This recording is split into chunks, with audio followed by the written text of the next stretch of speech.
1% भी संतुष्ट नहीं है, क्योंकि ये जो हम लोग का दिया गया है कि आपको ओबीसी कैटेगरी में डाला जाएगा, ये बिल्कुल कोई भी तरीक़ा से सही नहीं है।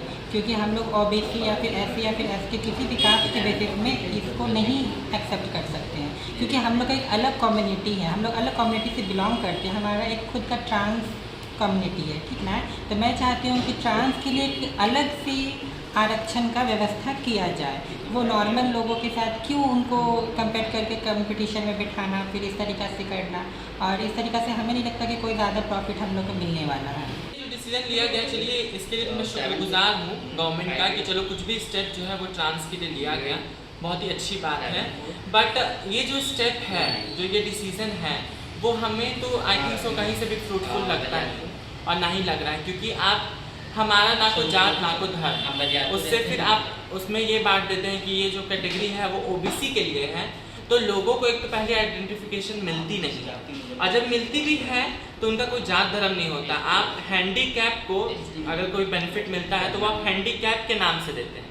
तो अगर ट्रांस को आप दे रहे हैं कोई भी रिजर्वेशन, तो वो आप ट्रांस के ही नाम से दें। आप उसको ओबीसी, एसटी, एससी इस कैटेगरी में बांट के आई डोंट थिंक सो कि उससे कोई बेनिफिट।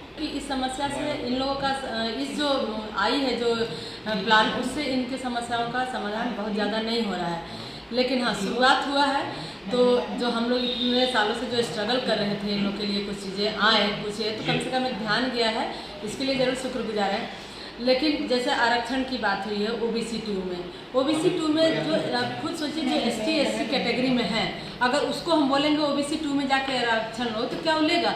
फिर वो ट्रांस बन करके फिर बाहर आएगा नहीं, वो अपने आप को फिर अपनी पहचान को छुपा के फिर वो एसटी एससी में ही रह जाएगा। तो इनके जो प्रोत्साहन के लिए हम जो काम कर रहे हैं कि ताकि ये लोग बाहर निकल करके आए, प्राउडली ये समाज के सामने एक रेस्पेक्टेबल ज़िंदगी जी सके, फिर उनकी हो नहीं पाएगी क्योंकि फिर वो छुप करके ही रहेंगे। तो हमें इनकी जो आरक्षण देनी है, क्षैतिज आरक्षण की बात करनी है। जब तक सरकार क्षैतिज आरक्षण इन्हें नहीं देती है, इनको वो बेनिफिट नहीं होगी। और बाकी बहुत सारी समस्या है, आरक्षण देने से सारी चीज़ों का लाभ नहीं होगी।